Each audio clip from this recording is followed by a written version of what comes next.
Health insurance घेतलाय आणि claim reject झाला, हे आपण बरेच वेळा ऐकतो.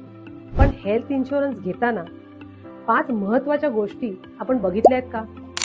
तर पहिलं म्हणजे वेटिंग पिरियड. कुठल्याही प्री एक्झिस्टिंग डिसीज जर एखाद्या माणसाला असेल तर त्याला 2 ते 4 वर्षांचा वेटिंग पिरियड लागतो. त्यामुळे पॉलिसी घेताना हे वेटिंग पिरियड असतात ना, ते नीट समजून घ्या. दुसरं म्हणजे सम ॲश्युअर्ड, की तुम्ही तुमच्या पॉलिसीमध्ये किती सम ॲश्युअर्ड घेतलाय, त्याच्यात तुम्ही प्री हॉस्पिटलायझेशन, पोस्ट हॉस्पिटलायझेशन असं सगळं घेतलंय ना, हे नीट बघा आणि तेही नीट समजून घ्या.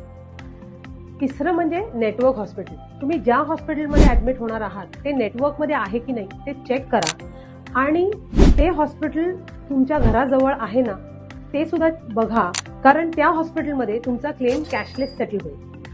हल्ली काही हॉस्पिटल्स ब्लॅकलिस्ट झालेली आहेत, तर ही ब्लॅकलिस्टेड हॉस्पिटलची लिस्ट सुद्धा साईटवर अवेलेबल असते, तर ती सुद्धा तुम्ही रिस्पेक्टिव्ह इन्शुरन्स कंपनीमध्ये चेक करा. चौथं असं रूम रेंट कॅपिंग. त्यामुळे पॉलिसी घेताना तुमच्या पॉलिसीमध्ये कुठलंही कॅपिंग नाहीये ना हे चेक करा. म्हणजे फॉर एक्झाम्पल, जर का तुम्ही 5 लाखाची पॉलिसी घेतली असेल तर तुम्हाला 5,000च रूम रेंट अवेलेबल आहे. आणि बरेच वेळा ह्या कॅपिंग ICU, डॉक्टर फीज ह्याच्यावर जातं. त्यामुळे पॉलिसी तुम्हाला असं व्हायला नको की तुम्हाला असं वाटेल की माझा सगळा क्लेम सेटल होईल, पण तसं ते होत नाही.